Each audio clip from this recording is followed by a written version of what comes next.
Hi everyone, welcome to my channel मृत कृष्णा।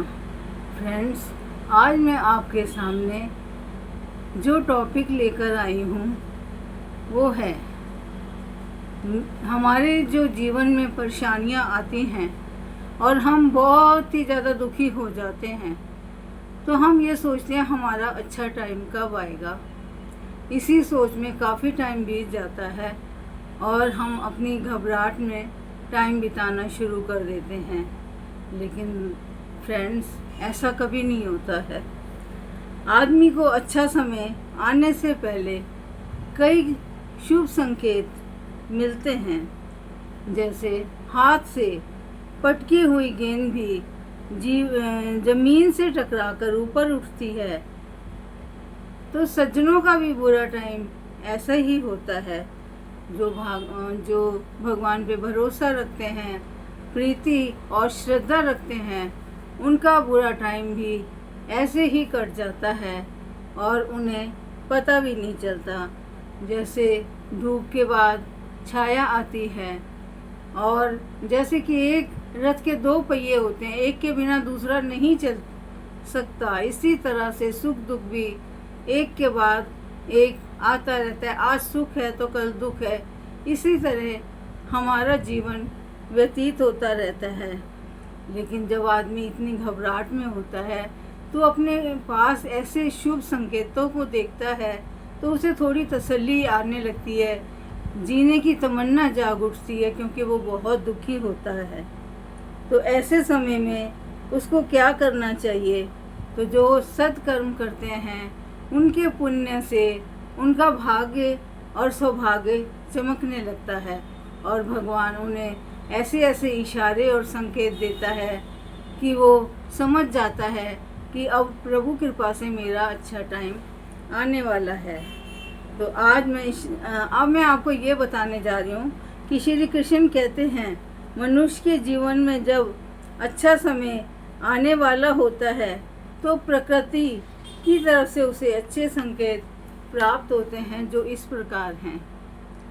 अगर गाय घर के सामने गोबर कर जाए या रंभाए तो समझ लेना चाहिए कि हमारा अच्छा टाइम आने वाला है।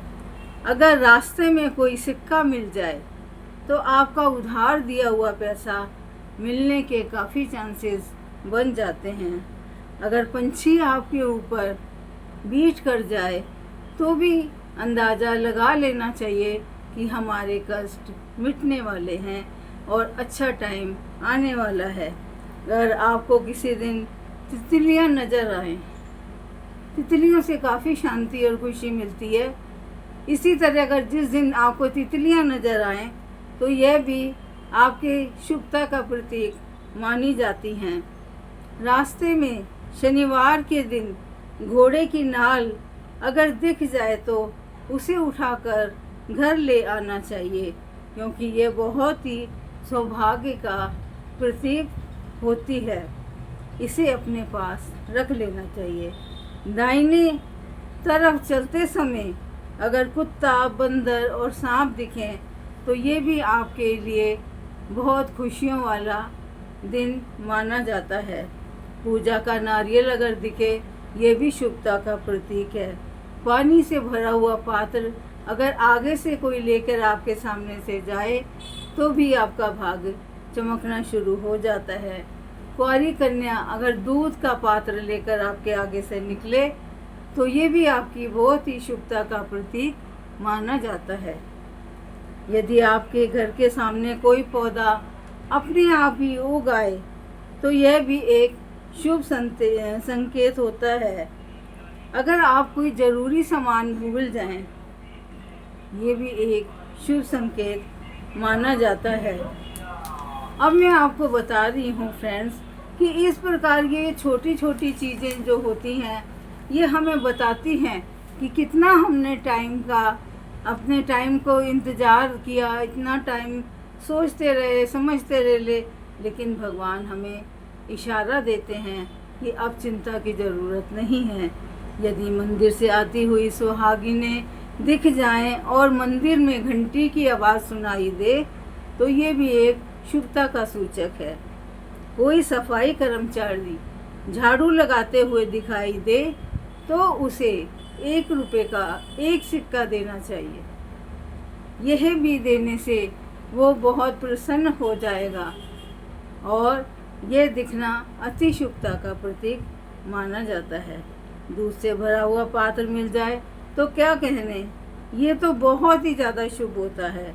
काले रंग की चींटियाँ अगर घर में आ जाएं और कुछ खाने लगें तो हाथ जोड़ने चाहिए और आटे में शक्कर मिलाकर उन चींटियों को खिलानी चाहिए।